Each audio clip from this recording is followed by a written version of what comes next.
الحمد للہ رب العالمین والعاقبۃ للمتقین والصلاة والسلام علی اشرف الانبیاء والمرسلین۔ اعوذ باللہ من الشیطان الرجیم۔ من کان یرید العاجلۃ عجلنا له فیہا ما نشاء لمن نرید ثم جعلنا له کیا ہے یہ آیت آگے؟ ثم جعلنا له جہنم یصلاها مذموما مدحورا ومن اراد الآخرۃ وسعى لها سعیها وهو مؤمن فأولئک کان سعیهم مشکورا۔ سورہ بنی اسرائیل کی یہ آیت نمبر غالباً 19 اور 20 ہے۔ اس ضمن میں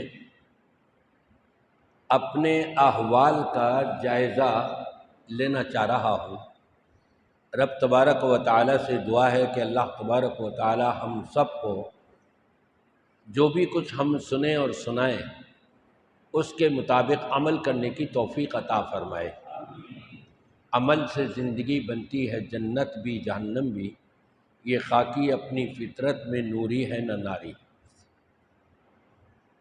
ابھی 1 مہینہ ہی گزرا ہے، ہم اپنی سابقہ مہینے کی زندگی پر نظر ڈال سکتے ہیں، جائزہ لے سکتے ہیں۔ کیا رمضان المبارک کے مہینے میں ہم نے نماز کی پابندی نہیں کری؟ یقیناً کیے۔ اکثر مسلمان آ جاتے ہیں۔ اکثر مسلمانوں کی کیفیت جو ہے رمضان المبارک کے مہینے میں بڑی عمدہ ہو جایا کرتی ہے۔ رمضان المبارک کے مہینے میں ہم نے نمازوں کی بھی پابندی کری۔ رمضان المبارک میں ہم نے جمعے کے خطبوں میں خطبہ شروع ہونے سے پہلے بھی آتے رہے۔ ماہ رمضان میں قرآن مجید بھی ہمارے ہاتھوں میں بار بار آتا رہا اور ہم اس سے جڑے رہے۔ ماہ رمضان میں ہم صدقات و خیرات بھی نکالتے رہے۔ ماہ رمضان میں ہم نے کتنے لوگوں سے قطع تعلقیاں بھی ختم کر دیں، جڑ گئے۔ ماہ رمضان کے اندر کون سی نیکی تھی جو ہمارے سامنے آئی ہو اور ہم نے نہ کی ہو؟ یقیناً عام مسلمان بھی رمضان کے مہینے میں اللہ کا قرب حاصل کرنے کے لیے کچھ نہ کچھ اپنی پیش رفت کر جاتے ہیں۔ یہ پیش رفت کیا رمضانی تھی صرف یا ہمیشہ کی؟ ہم نے اللہ سے توبہ بھی کری، استغفار بھی کیا، معافی بھی مانگی۔ اس معافی کے مانگنے کے بعد کیا ہم پلٹ گئے یا وہیں کھڑے ہوئے ہیں یا کچھ آگے بڑھے ہیں؟ ظاہری بات ہے جو پلٹ گئے ان کے بارے میں بھی آیت اللہ نے ان کے بارے میں فیصلہ سنا دیا۔ جو وہیں کے وہیں کھڑے ہیں وہ بھی باقسمت ہیں لیکن مکمل نہیں ہیں، باقسمت۔ ان کے بارے میں بھی اللہ تعالیٰ نے بیان فرما دیا۔ اور جو آگے پیش رفت کرتے رہے ان کے لیے تو پھر رب تبارک و تعالیٰ نے یہ کہ ہم ان کے قدردان ہیں۔ دیکھیں قرآن پاک میں رب تبارک و تعالیٰ کیا ارشاد فرماتا ہے؟ من کان یرید العاجلۃ عجلنا له فیہا ما نشاء لمن نرید۔ دنیا کی طرف دوڑ لگانے میں رمضان ختم ہوا، عید کا چاند چڑھا، نمازوں میں بھی سستی آ گئی، صدقات و خیرات تو دور کی بات ہے، جیبوں کے منہ ہمارے بند ہو گئے، اور جو ہم قرآن مجید سے جڑ گئے تھے اس سے بھی دور ہو گئے۔ کتنے مسلمان وہ کہ رمضان کے مہینے میں وہ قرآن پڑھتے تھے، سنتے تھے، قرآن سے جڑ گئے تھے، اور کتنے ہی مسلمان کے اس کے بعد سے لے کے اب تک قرآن سے ٹوٹ گئے، قرآن سے لا تعلقی ہو گئی۔ نیکیاں پہلے کرتے چلے آ رہے تھے وہ سب چھوٹتی جا رہی ہے، قطع تعلقی میں اضافہ ہوتا چلا جا رہا ہے۔ اپنی زبان کو ہم نے رمضان المبارک کے مہینے میں محفوظ کر لیا تھا گالی گلوچ سے، جھوٹ سے، اب وہ ساری چیزیں آتی چلی جا رہی ہے۔ یہ کس وجہ سے ہے کہ اس نے دنیا کی طرف دوڑ لگائی ہوئی ہے، آخرت کی فکر نہیں ہے۔ جو اللہ سے وعدہ کیا تھا کہ اللہ تو مجھے معاف کر دے، اب میں یہ گناہ کے قریب نہیں جاؤں گا، وہ گناہ پھر سے کرنے شروع کر دیے۔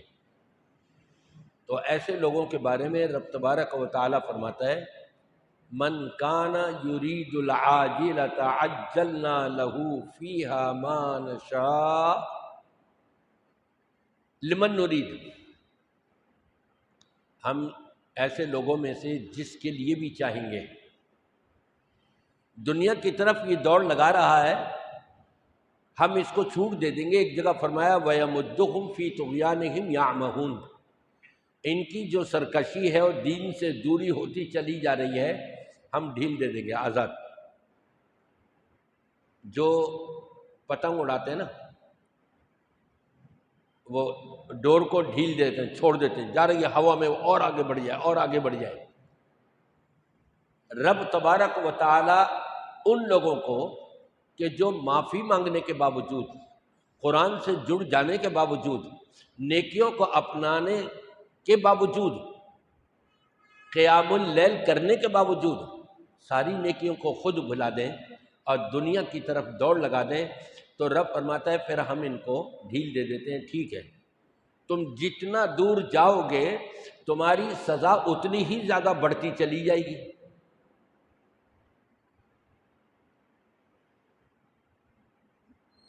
ثم جعلنا له جہنم یصلاها مذموما مدحورا، لیکن اس کا نتیجہ اور رزلٹ کیا ہوگا؟ یہ دنیا کی طرف دوڑ لگایا ہوا ہے، کیا اس کو مل جائے گا بہت کچھ؟ نہیں۔ جس کی قسمت میں دولت لکھی ہوئی ہے، مال و متاع لکھا ہوا ہے، اس میں اضافہ نہیں ہوگا اور نہ کمی ہوگی، وہ اس کو ملنا ہی ملنا ہے، رب نے لکھوا چکا ہے یہ۔ ہاں یہ بات ضرور ہے کہ اگر دین کی طرف دوڑ لگی ہوئی ہو اور دین کو دنیا پر مقدم کر رکھا ہو تو رب تبارک و تعالیٰ اس کی بدولت اس کی عمر میں بھی اضافہ فرماتا ہے، اس کی بدولت دنیا اس کو اور زیادہ بھی دیتا ہے، یہ رب کا وعدہ ہے۔ لیکن جو خود دوڑ لگا رہا ہے دنیا کی طرف اور دین اس کا پیچھے ہٹتا چلا جا رہا ہے، رب العالمین اس کے لیے نہ عمر میں اضافہ فرماتا ہے اور نہ اس کو اس سے زیادہ دیتا ہے جو اس کے لیے لکھا ہوا ہے، اس سے زیادہ نہیں ملے گا۔ لیکن رب العالمین فرماتا ہے ثم جعلنا له جہنم یصلاها مذموما مدحورا، پھر ہم ایسے شخص کو جہنم رسید کر دیتے ہیں، شعلے بھڑکتی ہوئی آگ کے اندر اس کو ڈالا جائے گا اور اس کے ہوش ٹھکانے ہو جائیں گے کہ مجھے کرنا کیا چاہیے تھا اور کر کے کیا آیا ہوں میں۔ پھر وہاں افسوس کرے گا یا لیتنی لم اتخذ فلانا خلیلا، آئے افسوس کاش کہ میں فلاں فلاں سے دوستی نہ بناتا، انہوں نے تو مجھے دنیا کی طرف سارا لے گئے، دین سے دور کر دیا۔ یا لیتنی اتخذت مع الرسول سبیلا، ہائے افسوس میں رسول کا بتایا ہوا راستے پر ہی گامزن رہتا، اسی کو اختیار کیے رکھتا، وقتی طور پر نہیں، پوری زندگی ایسا کرتا تو میں بھی کامیاب ہو جاتا۔ یا لیتنی کنت ترابا، افسوس کرے گا کاش مجھے تو مٹی بنا دیا جائے، لوگ اپنے پیروں سے اس مٹی کو رونتے ہوئے جائے جس کی میں مٹی بنایا جاؤں، یہ مجھے زیادہ پسند ہے بجائے اس کے کہ اب میرا انجام کیا کہ جہنم رسید کیا جا رہا ہے۔ لیکن وہاں کے افسوس سے کچھ بھی نہیں ملے گا۔ یہ ایک کیٹیگری کے لوگ۔ کہ جو رمضان میں اللہ سے وعدے وعید کر کے، نمازوں کی پابندی کر کے، روزے رکھ کے، صدقات و خیرات نکال کے، قرآن کریم سے جڑ کر، رشتہ داریوں کو جوڑتے ہوئے اور اپنی زبان کی حفاظت کرتے ہوئے، اپنی شرمگاہ کی حفاظت کرتے ہوئے دنیا بھی کما رہے تھے اور دین کی طرف بھی بڑھ رہے تھے، اور عید کا چاند چڑھتے کے ساتھ ہی یہ ساری چیزیں ختم ہوتی چلی گئیں، تو ان کا یہ پھر انجام ہوگا قیامت کے دن۔ میں بھی اور آپ بھی، ہم میں سے ہر ایک، کیا ہم نمازوں کی اسی طرح سے پابندی کر رہے ہیں جیسے رمضان میں کرتے تھے؟ کیا ہم نے اپنے آپ کو جھوٹ سے اسی طرح سے بچایا ہوا ہے جیسے رمضان میں ہم نے بچا لیا تھا؟ کیا ہم رمضان میں جس طرح قرآن کریم سے جڑ گئے تھے اب بھی جڑے ہوئے ہیں؟ اپنے اعمال کا خود ہی جائزہ لے سکتے ہیں، محاسبہ کر سکتے ہیں۔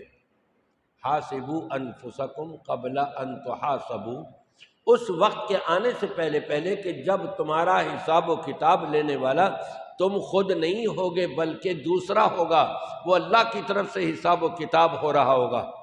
وَكُلُّكُمْ آتِيهِ يَوْمَ الْقِيَامَةِ فَرْدًا، ان میں سے ہر ایک نے اکیلے اللہ کی عدالت میں آنا ہے۔ من نوقش عذب، جس شخص سے کرید کر لیا گیا تم نے ایسا کیوں کیا اور یہ کیوں نہیں کیا، نبی پاک صلی اللہ علیہ وسلم فرماتے ہیں عذب، عذاب کے اندر گرفتار کر لیا گیا۔ اللہ تعالیٰ ہم سب کو اپنے عذاب سے بچائے اور محفوظ رکھے۔ لیکن دوسری کیٹیگری کے لوگ، وَمَنْ كَانَ يُرِيدُ الْآخِرَةَ وَسَعَى لَهَا سَعْيَهَا وَهُوَ مُؤْمِنٌ، تین چیزیں بیان کری یہاں پر۔ پہلی چیز یہ کہ ایمان کی کیفیت باقی ہو، حالت ایمان میں ہو، یہ نہیں شرک کر رہا ہے، کفر کر رہا ہے، بدعات کر رہا ہے، ایمان سے نکلا ہوا ہے، نہیں، ایمان والی کنڈیشن اس کی باقی ہو، ایمان کی کیفیت کے اندر آخرت کی فکر مطمع نظر ہو، اور اس کے لیے محنت بھی کر رہا ہو، جد و جہد بھی کر رہا ہو، کوشاں بھی ہو، بھاگ دوڑ بھی کر رہا ہو، اس میں کمی نہ آنے دے رہا ہو۔ جب یہ تین چیزیں پوری ہو رہی ہوں گی،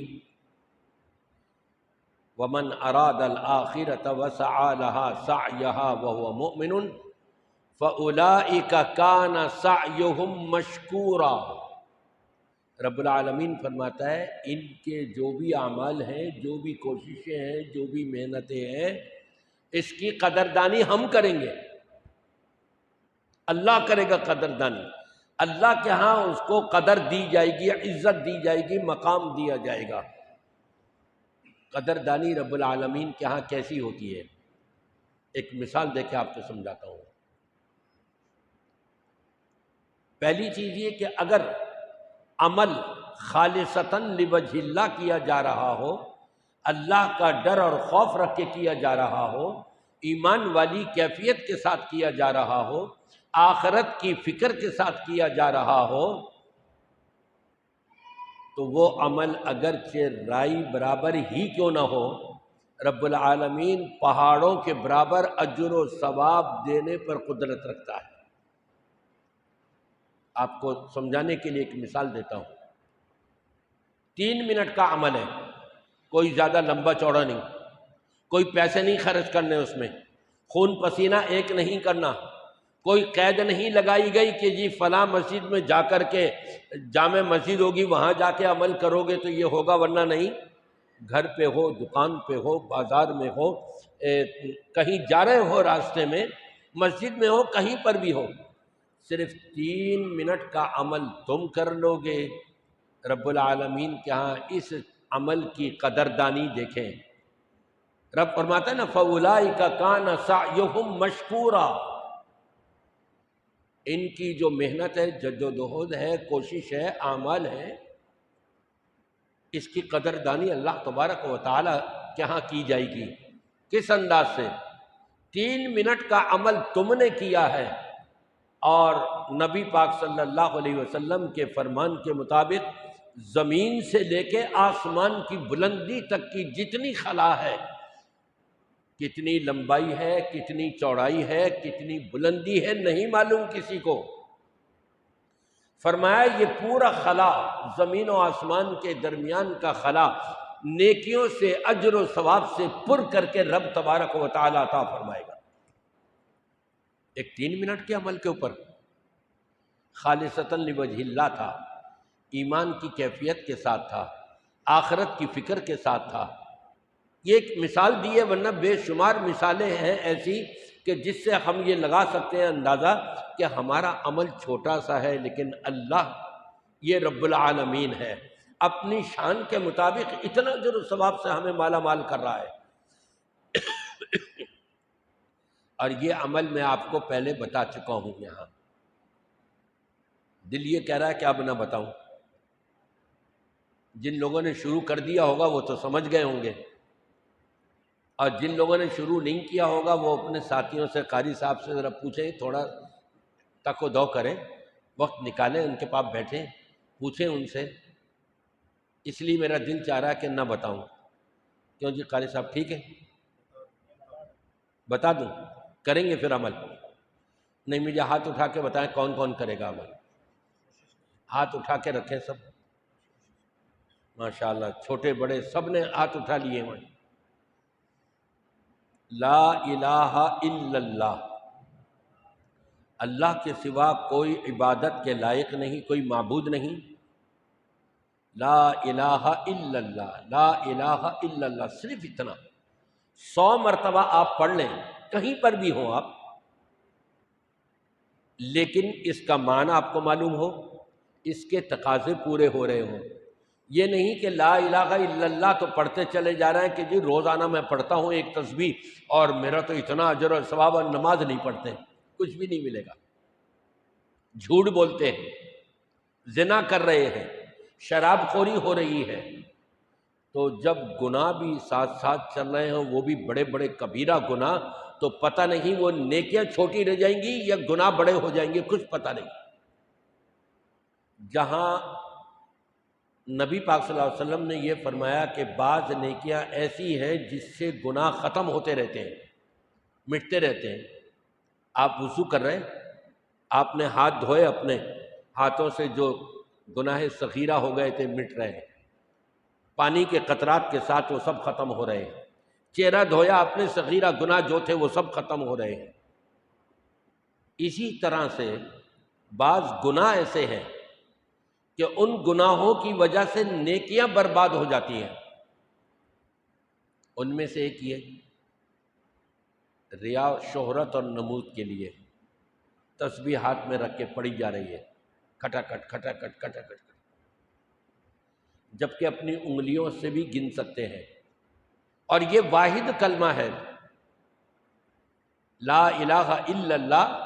جب آپ اس کو پڑھیں گے بغیر آواز کے، کسی کو بھی نہیں پتہ لگے گا کہ آپ کچھ پڑھ بھی رہے ہیں یا ایسے بیٹھے ہوئے سوچ رہے ہیں۔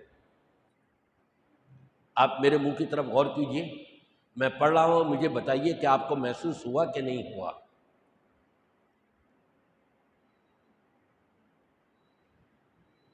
آپ کو محسوس ہوا کہ میں کچھ پڑھ رہا ہوں؟ نہ آواز سنی، نہ میرے ہونٹ ہلتے ہوئے دیکھے۔ اور اسی کو افضل الذکر قرار دیا گیا ہے۔ تمام ذکروں کے اندر سب سے زیادہ فضیلت والا ذکر ہے یہ، اس لیے کہ اس میں ریا نہیں آ پاتی، شہرت نہیں ہوتی، نمود نہیں ہوتا۔ خاموشی سے پڑھ رہے ہیں، کسی کو پتہ نہیں، وہی سوچے گا بیٹھے ہوئے کچھ سوچ رہے ہیں، کسی سوچ کے اندر مبتلا ہے، اور یہ پڑھ رہا ہوگا لا الہ الا اللہ، لا الہ الا اللہ، لا الہ۔ زبان ہلے گی اندر سے لیکن ہونٹ نہیں ہلیں گے۔ آپ یہ پڑھیں روزانہ، لیکن شرط یہی ہے قطع تعلقی نہ ہو۔ قطع تعلقی ہوگی یا نشے کا ایک قطرہ بھی آپ کی زبان پر، پیٹ میں چلا جائے گا، تو نشے کی وجہ سے تو 40 دن تک کی ہوئی ساری عبادت مردود ہو جائے گی، اور قطع تعلقی کی وجہ سے اس وقت تک وہ مردود رہے گی جب تک قطع تعلقی ختم نہ کر لی جائے۔ تو بعض گناہ ایسے ہوتے ہیں جس کی وجہ سے نیکیاں بھی برباد ہوتی ہیں۔ اس لیے کوشش یہ کریں گناہ کبیرہ سے اپنے آپ کو بچائیں، بلکہ گناہ صغیرہ پر بھی نظر رکھیں کہ ہم سے نہ ہونے پائے، اور پھر یہ آپ 3 منٹ کا عمل کریں اور آپ دیکھیں کہ اللہ کی بارگاہ میں کیا کچھ نہیں مل۔ یہ ہے فَأُولَٰئِكَ كَانَ سَعْيُهُمْ مَشْكُورًا، یہی تو وہ لوگ ہیں کہ جن کی سعی، جن کی محنت، جن کی جد و جہد، جن کے اعمال کی شکر گزاری اللہ تعالیٰ یعنی قدردانی فرما رہا ہے۔ تو اس طرف اگر ہم آ جائیں یہ سوچتے ہوئے کہ رمضان کے بعد سے کیا کیا سستیاں ہمارے اندر آ گئیں اس کو دور کرتے چلے جائیں، اور قرآن سے جڑے رکھیں اپنے آپ کو، نمازوں کی پابندی کرتے رہیں، صغیرہ گناہ ہوں یا کبیرہ گناہ ہوں ان سے اپنے آپ کو محفوظ رکھتے ہوئے نیکیوں کی طرف قدم اٹھاتے رہیں، انشاءاللہ تعالی آپ دیکھیں گے کہ وہاں جا کر کے خوش ہو جائیں گے۔ اور بالخصوص استغفار، اللہ کی بارگاہ میں استغفار کثرت سے کریں۔ نبی کریم صلی اللہ علیہ وسلم نے مبارکبادی دی ہے کثرت سے استغفار کرنے والے کے لیے، طوبیٰ لمن وجد فی صحیفتہ استغفارا کثیرا، مبارک ہو اس کے لیے، ویلکم، خوش آمدید، بہت خوش نصیب ہے وہ شخص، وہ مسلمان کہ جب قیامت کے دن اس کے نامہ اعمال میں، اس کا نامہ اعمال اس کے ہاتھ میں دیا جائے گا، ہر صفحے پہ دیکھ رہا ہے یہ تو صبح بھی استغفار کرتا تھا، دوپہر کو بھی، شام کو بھی، رات کو بھی، سوتے ہوئے بھی، اٹھنے کے بعد بھی کثرت سے استغفار کرتا تھا، اللہ سے معافی مانگتا تھا، اور پڑھ پڑھ کے خوش ہو رہا ہوگا الحمدللہ۔ نبی نے پہلے سے مبارکبادی دے دی کہ جو قیامت کے دن اپنے نامہ اعمال میں کثرت سے لکھا ہوا جو اس نے دنیا میں استغفار کیا تھا، جو یہ پالے اس کے لیے مبارکبادی ہے۔ میری دعا ہے کہ اللہ تبارک و تعالی ہم سب کو صحیح معنوں میں آخرت کی فکر کرتے ہوئے دنیا کو اس حد تک حاصل کرنے کی توفیق عطا فرمائے کہ ہم اس دنیا کو اپنی آخرت اچھی بنانے کے لیے استعمال کر سکیں۔ دیکھیں رب نے دعا سکھائی نا، اس میں پہلے دنیا کا نام ہے، ربنا آتنا فی الدنیا حسنہ وفی الآخرۃ حسنۃ وقنا عذاب النار، لیکن دنیا کھائے گا پیے گا تو کچھ عبادت کر سکے گا نا، خالی پیٹ ویسے ہی کمزور بیٹھا ہوا ہے کیا عبادت کرے گا؟ بلڈ پریشر یا تو ہائی ہو جائے گا یا لو ہو جائے گا۔ لیکن جب دنیا حلال طریقے سے کماتا ہوا اور اس نظریے سے کہ میں اپنی آخرت اچھی کر سکوں، جب اس طرح سے چل رہا ہوگا تو انشاءاللہ تعالی کامیابی اور کامرانی اس کے قدم چومے گی۔ اللہ تبارک و تعالی ہم سب کو ہر قسم کے چھوٹے بڑے ظاہر باطنی گناہ سے بچائے اور محفوظ رکھے، اور ہر نیکی چاہے چھوٹی ہو یا بڑی ہو، ظاہر ہو یا باطنی ہو، اللہ تعالیٰ ان تمام نیکیوں کو اپنانے کی توفیق عطا فرمائے۔ وآخر دعوانا الحمد للہ رب العالمین۔ اگر کسی بھائی کا کوئی سوال ہے تو وہ کر سکتے ہیں۔